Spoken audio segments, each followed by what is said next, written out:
পাইথনে built in data টাইপগুলোর মধ্যে যেগুলোতে multiple data store করা যায় তাদের মধ্যে একটি হলো সেট ডেটা টাইপ।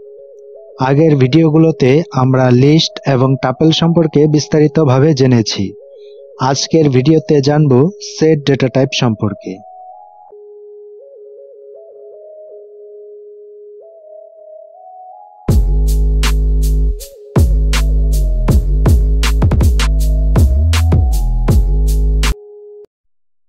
পাইথনে আমরা যেভাবে লিস্ট তৈরি করি ঠিক একই পদ্ধতিতে সেট তৈরি করতে পারি। তবে লিস্ট তৈরি করার ক্ষেত্রে স্কোয়ার ব্র্যাকেট ব্যবহার করা হলেও সেট তৈরি করার জন্য কার্লি ব্র্যাকেট ব্যবহার করা হয়। সেটের কিছু বৈশিষ্ট্য রয়েছে, যেমন সেট অপরিবর্তনীয়, অর্থাৎ সেটের ডেটাগুলোকে চেঞ্জ বা পরিবর্তন করা যায় না। সেট ডুপ্লিকেট ভ্যালুকে অ্যালাউ করে না, অর্থাৎ সেটের মধ্যে যে আইটেমগুলো রাখা হয় সেখানে কোনো আইটেম দ্বিতীয়বার রাখা যায় না। সেটের আইটেমগুলো আনঅর্ডার্ড ভাবে থাকে, তাই সেটের আইটেমগুলোকে ইন্ডেক্স নাম্বার দিয়ে অ্যাক্সেস করা যায় না। লিস্টের ক্ষেত্রে আইটেমগুলো অর্ডার ভাবে থাকে।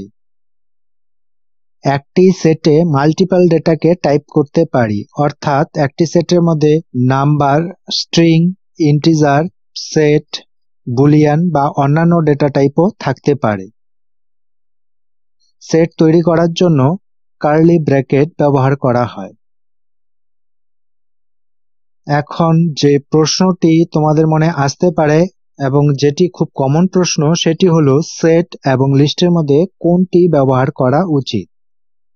সেট এবং লিস্টের মধ্যে থাকা আইটেমগুলোর মধ্যে কোনো একটি আইটেমের উপস্থিতি চেক করার জন্য লিস্টের থেকে সেট অনেক দ্রুত কাজ করে।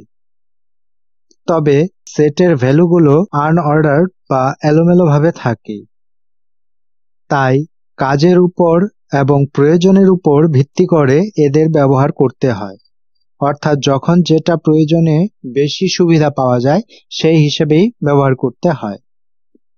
সেট তৈরি করার জন্য সেট নামক কনস্ট্রাক্টরটি ব্যবহার করা হয়। আমাদের কাছে একটি সেট আছে ল্যাঙ্গুয়েজ নামে, এবং এই সেটের মধ্যে আইটেম রয়েছে বেঙ্গলি, ইংলিশ এবং হিন্দি। সেটের আইটেমগুলোকে অ্যাক্সেস করার জন্য লুপ ব্যবহার করতে পারি। লুপ ব্যবহার করে খুব সহজে প্রত্যেকটি আইটেমকে ইটারেট করতে পারবো। সেটে প্রয়োজনে নতুন আইটেম অ্যাড করা যায়, সেজন্য অ্যাড মেথড ব্যবহার করা হয়। অ্যাড মেথডের ব্যবহার করার জন্য প্রথমে সেটটির নাম লিখে নিব এবং তারপর একটি ডট দিয়ে লিখব অ্যাড, এবং তারপর প্যারানথেসিসটিকে ওপেন এবং ক্লোজ করে দেব, এবং এই প্যারানথেসিসে লিখব যে আইটেমটিকে অ্যাড করতে চাই সেই আইটেমটির নাম। আমাদের কাছে ল্যাঙ্গুয়েজ নামে একটি সেট আছে এবং ল্যাঙ্গুয়েজ 2 নামে আরেকটি টাপল আছে। এই টাপলটিতে পাঞ্জাবি এবং রাশিয়ান এই দুটো আইটেম আছে। টাপলে থাকা আইটেমগুলোকে সেটে নিয়ে নেবার জন্য আপডেট মেথড ব্যবহার করা যেতে পারে।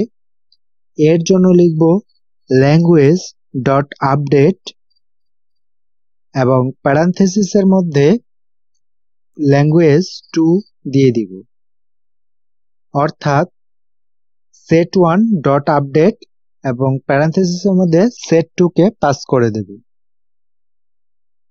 সেট থেকে কোনো আইটেমকে রিমুভ করার জন্য রিমুভ মেথড ব্যবহার করা হয়।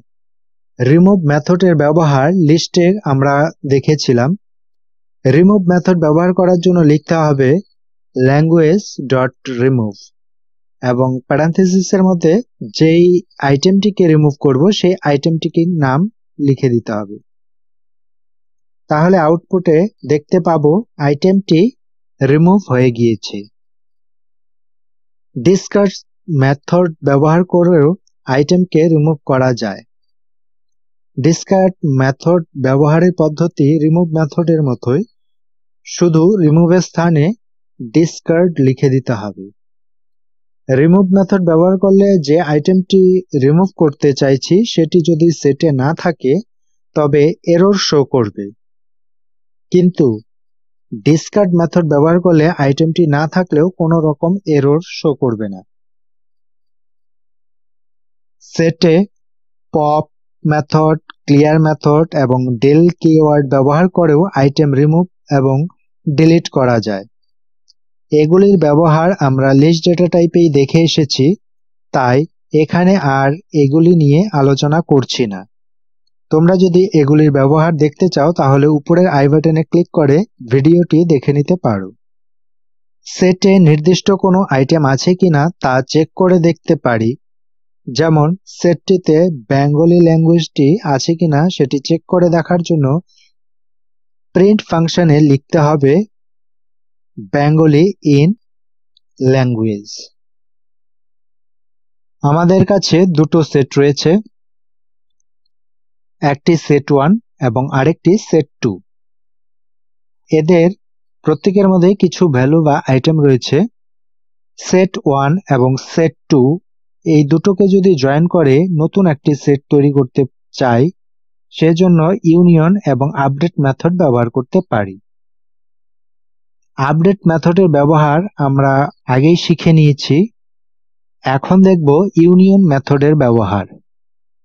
ইউনিয়ন মেথড ব্যবহার করার জন্য লিখব new set equal set 1 dot union এবং প্যারেনথেসিসের মধ্যে সেট 2 এবং শেষে প্রিন্ট করে দিব নিউ সেটকে। আপডেট মেথড ব্যবহার করলে তৃতীয় সেটটির প্রয়োজন হয় না। সেটে ডুপ্লিকেট ভ্যালু থাকলে প্রথম আইটেমটিকে রেখে ডুপ্লিকেট ভ্যালুটিকে রিমুভ করে দেয়। দুটি সেট যদি থাকে এবং দুটিতে যদি কমন কোনো আইটেম থাকে, সেই কমন আইটেমটিকে দেখার জন্য ইন্টারসেকশন আন্ডারস্কোর আপডেট এই মেথডটি ব্যবহার করা হয়। সেজন্য প্রথমে একটি সেটের নাম লিখব এবং ডট দিয়ে ইন্টারসেকশন আন্ডারস্কোর আপডেট লিখে দিব, তারপর প্যারেনথেসিস ওপেন এবং ক্লোজ করে দিব। এই প্যারেনথেসিসের মধ্যে দ্বিতীয় সেটের নামটি লিখে দিব। তারপর প্রথম সেটটি প্রিন্ট করলেই আউটপুটে দেখতে পাবো ডুপ্লিকেট ভ্যালুটি। যদি ডুপ্লিকেট ভ্যালুটি নতুন একটি সেটে স্টোর করতে চাই তবে ইন্টারসেকশন মেথড ব্যবহার করতে হবে, যেটি সিনট্যাক্সটি তোমরা স্ক্রিনে দেখতে পাচ্ছ। New set equal set 1 dot intersection প্যারেনথেসিসের মধ্যে সেট 2। এক্স সেটে 1 2 3 আছে এবং ওয়াই সেটে 2 4 5 আছে। দুটো সেটে 2 কমন আইটেম। 2 কে বাদ দিয়ে আউটপুট পাবার জন্য সিমেট্রিক আন্ডারস্কোর ডিফারেন্স এই মেথডটি ব্যবহার করা হয়। অর্থাৎ শুধুমাত্র ইউনিক আইটেমগুলোকে নিয়ে আউটপুট পেতে চাইলে সিমেট্রিক ডিফারেন্স আপডেট মেথড ব্যবহার করা হয়। সিমেট্রিক ডিফারেন্স মেথডে 1 এবং ট্রু এই দুটোকেই সেম ধরা হয়, অর্থাৎ 1 ইকুয়াল ট্রু। সেটে আরো কিছু মেথড রয়েছে যেগুলি আমরা প্রয়োজনে পরবর্তীতে শিখে নিব। এখন ভিডিওটিকে আর দীর্ঘায়িত করব না। আমরা এর পরের ভিডিওতে ডিকশনারির ডেটা টাইপ নিয়ে বিস্তারিত আলোচনা করব। তোমাদের মতামত কমেন্টের মাধ্যমে আমাকে জানাতে পারো। দেখা হবে পরের ভিডিওতে।